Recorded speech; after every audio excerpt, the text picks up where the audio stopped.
and the violence. The U.S. imposed sanctions on both sides earlier this week. The fighting started in December between troops backing President Kiir and those loyal to his political rival, Machar. Thousands of people have been killed and nearly 1 million have fled their homes. And relief workers and human rights advocates are criticizing Sudan's military for allegedly targeting the only functioning hospital in the war-torn Nuba Mountains region. Witnesses say government warplanes carried out a 2-day bombing campaign at the site this month in an apparent bid to drive international relief workers away. VOA's Pam Dockins has more.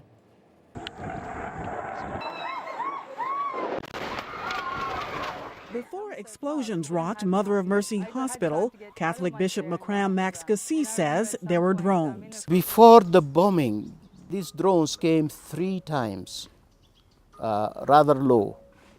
They encircled the area. Then after 2 days, the bombing started. Hospital workers say the bombings, which caused injuries but no deaths, left staff members and patients feeling terrorized. Ratiba Ibrahim is one of the nurses. For 2 days, because of the bombing, they ran to their homes. Some of them are displaced, others are on the top of the mountains. Sudanese President Omar al-Bashir's government has not publicly responded to allegations that it is responsible for the bombings. But local reporters say, in the government's view, the Catholic hospital has been functioning illegally. The government has restricted the access of international relief groups to the region and accused some of them of supporting the Sudan People's Liberation Movement North, a rebel group fighting against Khartoum. Dr. Tom Katina is the hospital's medical director. So they want to destroy us so they can drive us away. This is the only thing that makes any sense. There's nothing militarily here. There's no military objective to destroying this place. Akshaya Kumar is a Sudan policy analyst with the Enough Project, a group that monitors human rights development in Central Africa, including Sudan.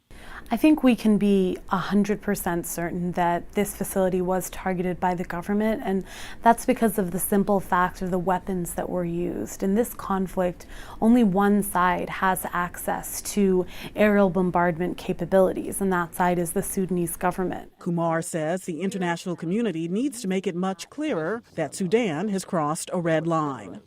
Just as we're hearing a discussion about the legality of crossing international borders to provide life-saving humanitarian assistance in Syria, many think that the same is needed for Sudan, especially because of the combination of the government's refusal to allow international aid and assistance organizations into these areas, plus its willingness to specifically attack, target, and destroy those who are nonetheless trying to provide those services.